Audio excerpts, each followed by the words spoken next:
بله پرسکریکا آواریان لحریم کردستانی گو زیده باری ونا خلکی شنگالین لی حجمار گلک زیده آوارین یکوش دروی شنگالی جهنه جگلک دورین عراقی هنه کل حریم کردستانی وکا آوارنه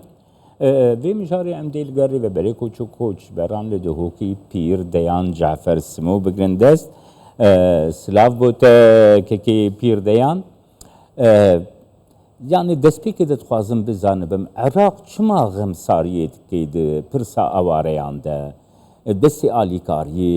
نیشان نادێ کەکێ پیردەیان ئەگەرێ وێ چنە؟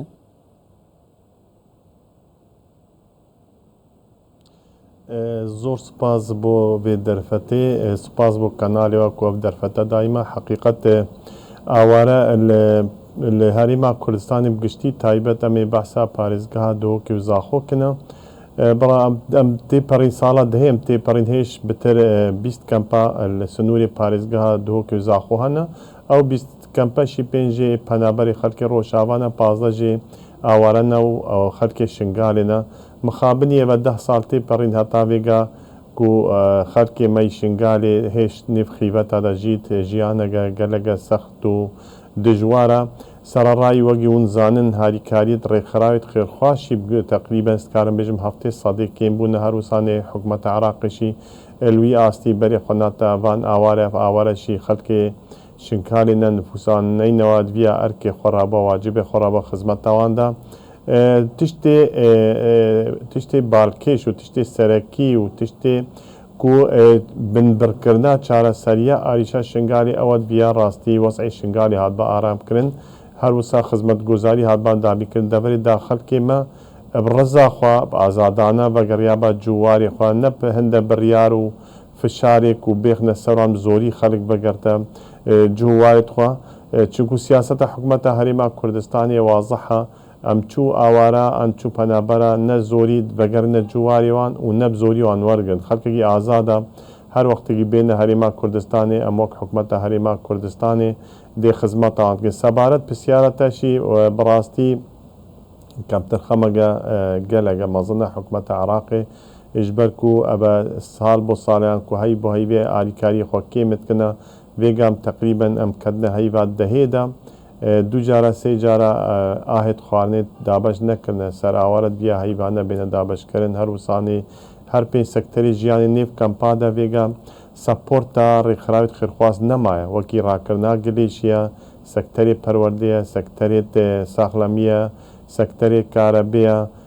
sexbîrkirina avê ev her pênc sekterê jiyanê bi rastî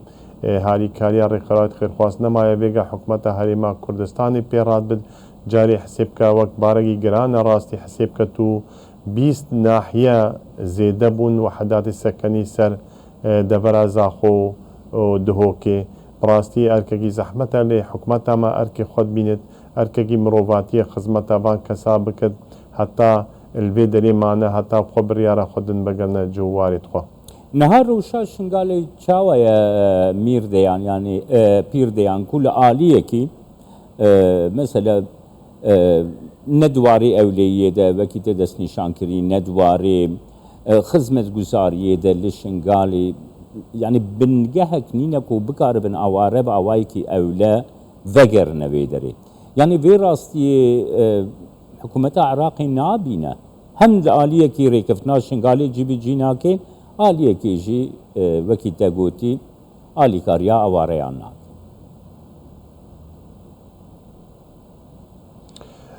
براستی ئەو ڕێککەوتنا بێژنەی شنگال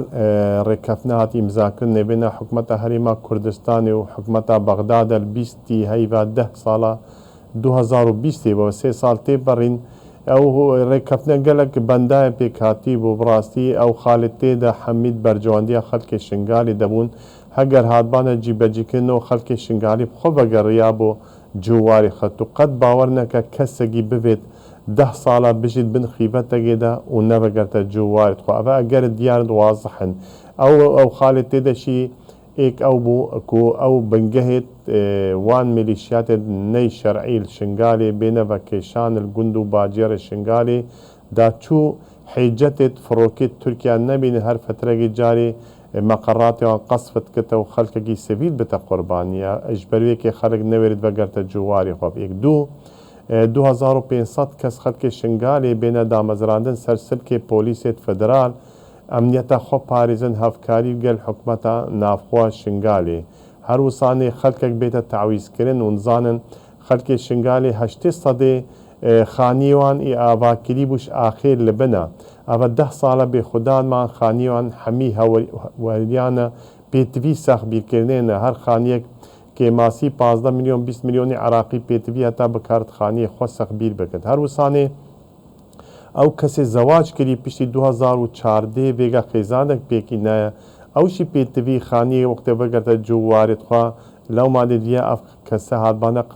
قربونه باش که ماسی هر خیزانک 20 میلیون داکو بکارن بگرنه جو وارد خواه هروسا خدمات يعني خدمت گوزاری الدوری او 10 سال شنگال و دری خلق شنگالی وی درجین یک پروژه استراتژی شنگالی نهاتی جی بجی کرنه وگا چه کرنا جاده وگی چه کرنا پارکت مزنه وگی چه کرنا قطابخانه چه کرنا خستخانه براستی هاگا نین تطویر کرن اف خدمت گوزاری وی دری چاو خلقی جاگد وردگرتا جو وارد خواه هر وسانه استکارم بجم هفته صادیان کو هشته صادی خلق شنگالی خانیوان نی تاپو کرینه حتی ویگانی یعنی نی تملیک کرینه سر نابه و سیاست حکومت عراقی راستی سالت شیستاد و حتی ویگه بردوام دیجی خلق شنگالی لو مانی امد بجن جینوساید شنگالی بردوامش برکو ایک حتی ویگه خلق من نوگریت جوارد خود نفخیفتات شین دو حتی نهاشی بتر 2000 کسی اخسیل دست داعش دمایا چونکو و 10 سال تی پرین یک کسی یک اوگی هاریکاریاوان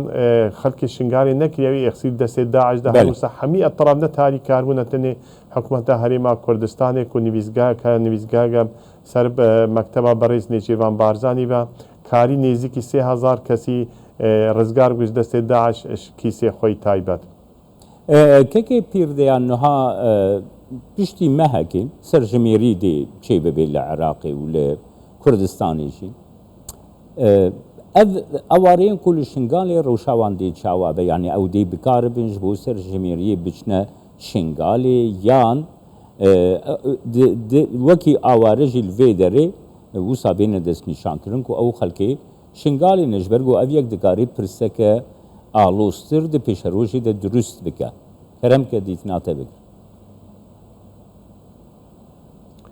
براستی پسیارگا گلگا گرنگا سرجمیریایی گلگا گرنگا جبرکو امت ترسن مطرسیگا مزن سر شنگالیا بو گهورینا دیموغرافیت الدوری جبروی کشی متخواست رازی و ام داخواشید کنا